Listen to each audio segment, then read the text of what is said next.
நேபாளத்திலிருந்து விமான நிலையம் செல்லக்கூடிய அனைத்து சாலைகளும் முடக்கப்பட்டிருப்பதோடு விமானங்களும் ரத்து செய்யப்பட்டிருப்பதால் செய்வதறியாது தவித்து வருகிறார்கள் தமிழ்நாட்டை சேர்ந்த பிரவீன் கணேசன். தற்போது அங்க இருக்கக்கூடியவரிடம் பேசலாம். பிரவீன், தற்போது அங்க என்ன மாதிரியான சூழ்நிலை நிலவுது? உங்களுடைய பாதுகாப்பு எப்படி இருக்காங்க? அங்க தற்போது இயல்பு நிலை திரும்புவதற்கான சாத்தியம் இருக்கா? வணக்கங்க. இயல்பு நிலை திரும்புறதுக்கு திரும்ப ஒரு அரசாங்கம் அமைந்ததுக்கு அப்புறம் தான் நடைபெறும். அது மேபி இன்னொரு 1-2 நாளுக்கு மேலே ஆகலாம். ஏர்போர்ட் நேற்றுலேருந்து க்ளோஸ் பண்ணியிருக்காங்க. மண்டேயில் போராட்டங்கள் வெடிச்சுது. ஒரு 20க்கும் மேற்பட்டவர்கள் சுட்டு கொல்லப்பட்டாங்க. அதுக்கு ஏற்பட்ட நேற்று ஊரடங்கு நேற்றுலேருந்து இப்போ வரைக்கும் கண்டினியூ ஆகிட்டுருக்கு.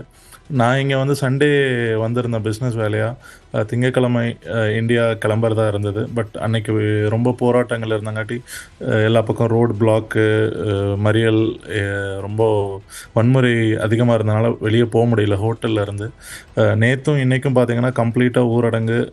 எல்லா கடைகள், உணவகங்கள் எல்லாமே ஃபுல்லாக ஷட் டவுனாக இருக்குது. நான் தங்கியிருக்க ஹோட்டலில் தான் என்னால் உணவு எடுத்துக்க முடியும்.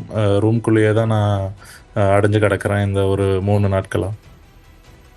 இப்போ மற்றவர்களுக்கு, அங்கே இருக்கக்கூடிய மற்ற இந்தியர்களுக்கு உணவு அப்படின்றது எளிதாக கிடைப்பதற்கான சாத்தியக்கூறுகள் இருக்கா? மருத்துவ சேவை அப்படின்றது அங்கே என்ன மாதிரியான நிலைமையில் இருக்குது? தொலைத்தொடர்பு, உறவினர்களை தொடர்பு கொள்ள முடியக்கூடிய உகந்த சூழல் இருக்கா? அமைதி அப்படின்றது இப்போ இருக்கிறது தற்காலிகமானதா, இல்லை இனிமேல் ஓரளவுக்கு அமைதி திரும்பிடும் அப்படின்ற ஒரு நிலை தென்படுதா? அமைதி வெகு சீக்கிரம் திரும்புறதுக்காக எல்லாருமே முயற்சி பண்ணிட்டு இருக்கிறாங்க.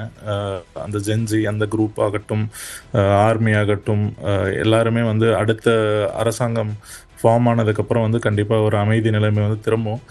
நான் இருக்கிறது பார்த்திங்கன்னா நேபாளத்தில் இருக்கிற காட்மாண்டு நகரத்தில் தமிழ் அப்படிங்கிற ஒரு டூரிஸ்ட் ஏரியா. இங்கே இந்தியன்ஸ் மட்டும் இல்லாமல் ஏகப்பட்ட வெளிநாட்டை எல்லா ஹோட்டல்ஸ்லையும் வசிச்சுட்டு வராங்க. ஸோ வெளியில் இருக்கிற ரெஸ்டாரண்ட், காஃபி ஷாப், மற்ற டூரிஸ்ட் சார்ந்த கடைகள் எல்லாமே கம்ப்ளீட்டாக க்ளோஸ் ஆகிருக்கு. எங்கள் ஏரியாவில் எந்த ஒரு வன்முறை அசம்பாவிதமோ எதுவும் நடக்கலை. வெளியில் போய் ஒரு 1/2 கிலோமீட்டர் 1 கிலோமீட்டர் நடக்க முடியுது. பட் எல்லாமே ஃபுல்லாக ஷட் டவுன் ஆகிருக்கு. தொலைத்தொடர்பை பொறுத்த வரைக்கும் நமக்கு இங்கே ஃபோன் நெட்வொர்க்கோ வைஃபையோ ஸோ அதெல்லாமே சீராக கிடைக்குது. ஊருக்கு எல்லாருக்கிட்டையும் நம்ம கம்யூனிகேட் பண்ண முடியுது. ஏர்போர்ட் இன்றைக்கி மேபி அடுத்த அறிவிப்புக்காக வெயிட் பண்ணிகிட்ருக்காங்க. ஏர்போர்ட் எப்போ திறந்தாலும் ஆம்புலன்ஸ் இல்லை ஏதோ ஒரு பாதுகாப்பான வாகனத்து மூலயமா தான் நம்ம ஏர்போர்ட்டை சென்றடைய முடியும். ஆம்புலன்ஸ், மற்றபடி ஹாஸ்பிட்டல்ஸ் எல்லாமே இங்கே ஒர்க்கிங் கண்டிஷனில் தான் இருக்குது. ஸோ அதில் எந்த ஒரு அசம்பாவிதமும் இல்லை. இப்போ அங்கே பொலிட்டிக்கல் சினாரியோ எப்படி இருக்குது? பிரதமர் சர்மா ஓலி எங்கே இருக்கார்? அமைச்சரவைகளுடைய நிலைமை என்ன? தற்காலிகமாக ஒரு இடைக்கால அரசு அமைப்பதற்கான சூழல் இருக்கா? எவ்வளவு நாட்கள் ஆகும்? இந்தியா என்ன மாதிரியான ரோல் அங்கே ப்ளே பண்ண வேண்டி இருக்குது? பிரைம் மினிஸ்டர் துபாய்க்கு தப்பி ஓடிட்டதாக சொல்கிறாங்க. அவர் தனி விமானம் மூலம் சென்றுட்டார். அடுத்த அரசாங்கம் அமைப்பதற்காக எல்லா முன்னேற்பாடுகளையும் செய்துட்டு வராங்க. மேபி ஒரு 1 or 2 டேஸில் ஒரு கிளாரிட்டியான சுச்சுவேஷன் கிடைக்கும். யாரை அவங்க பிரதம மந்திரியாக போடலாம், புதிய அரசு அமைக்கலாம் அப்படிங்கிறது தீவிரமாக யோசிச்சுட்டு வராங்க. நேற்றும் இன்றைக்கும் பார்த்திங்கன்னா வன்முறை படிப்படியாக குறைஞ்சிருக்கு. எல்லாருமே உயிரிழப்புகளையும் ரொம்ப உன்னிப்பாக கவனிச்சுட்டு வராங்க. இது மெயினாக கரப்ஷன் ப்ளஸ் ரீசெண்டாக சோஷியல் மீடியா பேன், இதெல்லாமே கம்பைன் ஆகி தான் இந்த அவுட்பர்ஸ்ட் ஆகிருக்கு. அந்த ஃபயரிங் பண்ணதுனால மக்கள் இன்னும் கிளர்ச்சி அடைஞ்சு எல்லாத்தையுமே நிறைய கடைகள், நிறுவனங்கள், பொலிட்டிஷியன்ஸோட வீடு, அவங்களோட காலேஜ், ஸ்கூல் எல்லாத்தையுமே தீயூட்டி எரிச்சிட்டாங்க. கண்டிப்பாக இந்தியா எவ்வளோ சீக்கிரம் ஏன்னா நமக்கு நெய்பரிங் கண்ட்ரி, லேண்ட் பார்டர் இருக்குது இந்தியாவுக்கு, நேபாளுக்கும் இந்தியாவுக்கும் நிறைய இடத்துல. இப்போ பார்டர் எல்லாமே க்ளோஸ் பண்ணி வச்சுருக்காங்க இந்த சென்சிட்டிவ் இஷ்யூனால். எவ்வளோ விரைவாக இந்த பொலிட்டிக்கல் இஷ்யூ நார்மல் ஆகுதோ, டூரிசம் ஆகட்டும், பொலிட்டிக்கல் சுச்சுவேஷன் எல்லாமே எல்லாருக்குமே வியாபாரத்துக்கும் நன்மையாக இருக்கும். இப்போ இந்த போராட்டம் நடக்கும்போது நீங்கள் நேபாளில் இருந்திருக்கீங்க, இப்போயும் அங்கே தான் இருக்கீங்க. எந்த மாதிரியான ஒரு வேகத்தை பார்க்க முடிஞ்சது? இந்த போராட்டம் எவ்வளவு மோசமாக இருந்தது?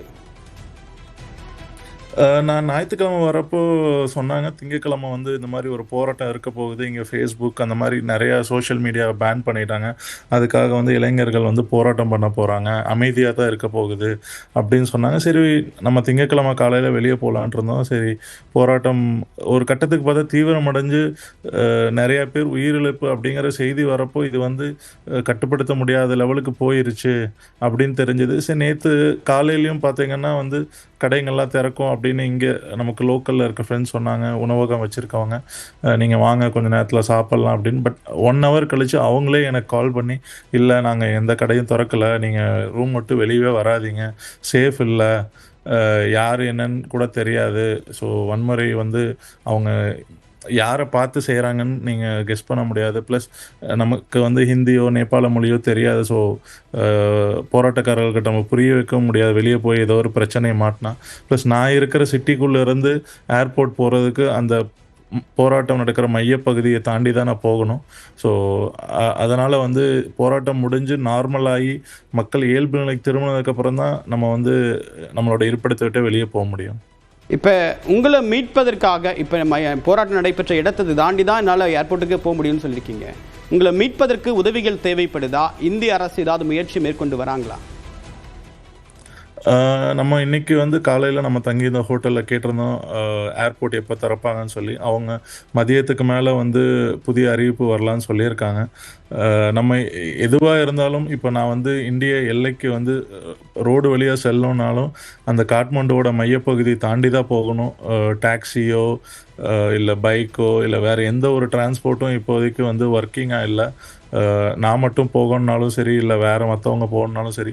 ஸோ இயல்பு நிலை திரும்புறக்காக வெயிட் பண்ணுறேன். மேபி 1 or 2 டேஸில் வந்து குயிக்காக திரும்பும் அப்படின்னு எல்லாருமே எக்ஸ்பெக்ட் பண்ணுறாங்க. அப்படி வந்து திரும்பாட்டி தான் வந்து கண்டிப்பாக இந்திய அரசாங்கத்தோட உதவியோ இல்லை வேறு ஏதாவது ஹெல்ப் மூலமாக மட்டும்தான் வந்து நம்ம இந்தியா வந்து சென்றடைய முடியும். அட்லீஸ்ட் நான் வந்து ஒரு பார்டர் கிட்ட வந்துட்டால் கூட நான் அங்கேருந்து பை ரோடோ இல்லை ஃப்ளைட்லேயோ வந்து இந்தியா நம்ம தமிழ்நாட்டுக்கு வர முடியும். சரி, உங்களுடைய விரிவான தகவல்களுக்கும் கருத்துக்களுக்கும் நன்றி. தொடர்ச்சியாக பாதுகாப்பாக இருங்க.